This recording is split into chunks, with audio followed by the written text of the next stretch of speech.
So, welcome back, everyone. And this week, we get to start proper. We get to begin. And Jack Green, I am so excited about really getting going now. Yeah, I can't wait for this. We've got so much great content lined up. It's just nice to know that we're going to make such a difference to people, hopefully. So, yeah. Let's do it. So, we've spoken about the kind of finding your why. We've spoken about becoming aware and that self-awareness, and it's worth keeping those thoughts in your mind as we go through. But right now, it's about getting started, and the first step is always the most difficult one. And you've already taken a few steps by joining us on this course. So now we're going to turn those steps into a stride, and we're going to do it together. So we are with you every step of the way.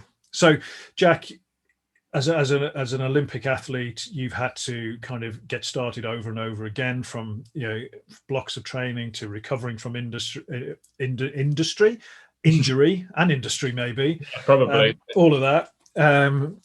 So how can we get started? How do we get those first strides under the belt?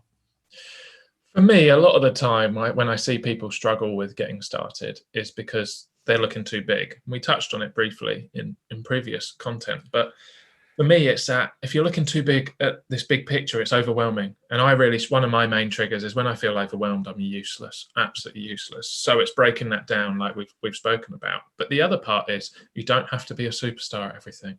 You don't have to be an Olympic potential or Olympic quality, the best in the world, to do something.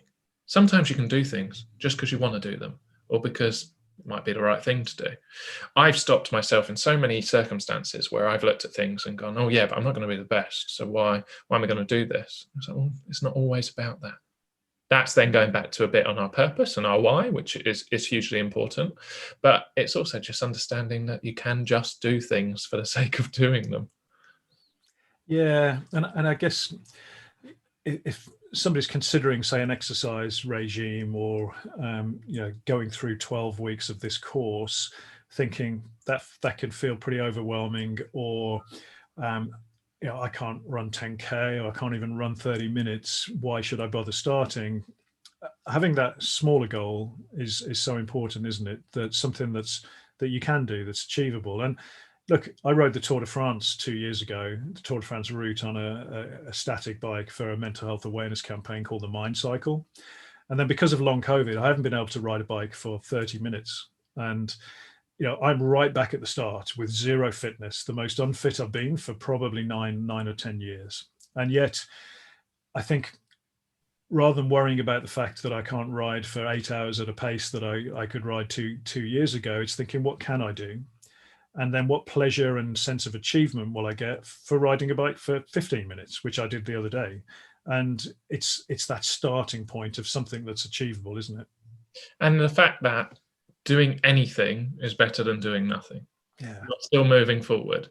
Even if you might look at this 12-week program and think 12 weeks is a long time, there's a lot of videos, whatever it might be, that's quite overwhelming. But if we just look and go, I'm going to do one video today. I'm going to try one video. Cool, that's a lot. That's easy. That's bite-sized. I can do that. In the same way with any fitness or whatever it might be, saving money, whatever it is, looking at a mortgage, but getting a deposit for a mortgage is huge. But if I'm adding in all those little bits, understanding, I'll just put a bit in, that's easier to do. It's just far more accessible to us and not overwhelming. As I said, that's a huge trigger for me. So I have to be really aware of making everything bite-sized. Yeah, and I guess over a feeling of being overwhelmed is very common right now because of everything that is going on, and there is a lot for us as humans to deal with, whether it's worry about loved ones, worry about our jobs, ability to do our jobs, lots of difficult things, finding a job, whatever it might be. So my printer is just kicking in outside there now. That's really interesting. But I think that the nature of being overwhelmed with all of this sort of stuff going on can stop us from starting. It can stop us from doing that something and lead us to do nothing. So is there any sort of tricks that you've used to really get into the mindset of starting, of beginning? For me, I've done a lot of past experience stuff and trying to remember that the last time I did this, how good I felt afterwards. Yeah. When it might be, obviously a lot of my life has been physical performance, physical fitness, and doing horrible training sessions, but understanding that sense of achievement I had afterwards is something that I wish I could bottle up and keep. I've even had that on, I've got X amount of emails and I've got this much on my to-do list. And as soon as actually I took a few off, that feeling of relief and almost joy actually makes it worthwhile doing it. Yeah. But it's also understanding that you don't have to start now. I think, like, you can have bad days. It's fine. We can postpone things sometimes. Some things we might not be able to postpone. That's life. But some things, and most things, we can. And if today is a day where you don't feel like it, you don't feel like it. But then it's accepting these small parts, these bite-sized parts. But when I do feel ready, when my form score is high or in a better place, that's the day that I'm going to really push forward with this, because it's much easier to push forward when we're in a better place. And that's when I'm going to find this bite-sized start and go with it. Yeah. I kind of love that. And it's sort of linked to kindness, isn't it? And compassion, self-compassion, because we can beat ourselves up so much for not starting or missing that training session or not getting into that sort of bit of financial planning we might need to do. And that can then have a sort of negative spiral effect that stops any other goodness coming in. Whereas if we can accept that, okay, we didn't get out today, but I'm going to get out tomorrow, and then get out and do something tomorrow, whatever it might be, then you can start reversing that momentum, can't you? Yeah. And as you said, kindness, we're fantastic at it with other people, not so good at it with ourselves. I'm not as good at it with myself as I am with other people. But it's then going, if I didn't do this today, is there a genuine reason? Most of the time there is. And if there's a genuine reason, I'm okay with it. It's not an excuse. It's a reason. But if there isn't, that's when I'm asking myself, like, maybe you should try and push just a little bit harder with this, what it is. So it's that awareness thing that we've been talking about. It's just getting that awareness of why you behave and why you act in certain ways, and then moving forward when you know that you can, and accepting when you can't. Yeah. I had the pleasure of interviewing Sir Chris Hoy a few weeks ago. And obviously Sir Chris is most successful Olympian, arguably, with 6 gold medals. And it was really heartwarming in a funny way to hear Sir Chris say that he struggles with motivation as well. Sometimes, he doesn't want to get out on his bike because the weather's a bit rubbish and it's cold. But he also uses that kind of visualization that you mentioned, that imagine how you feel after you've done that session or that walk or this video, whatever it might be.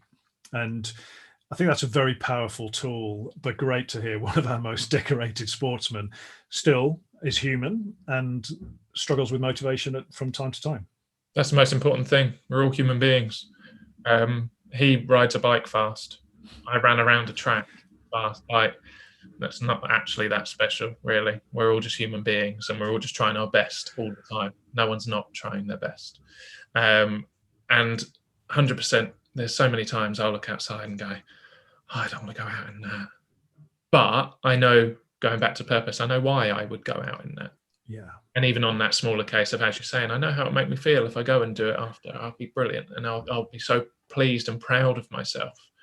So it's just understanding why we do things.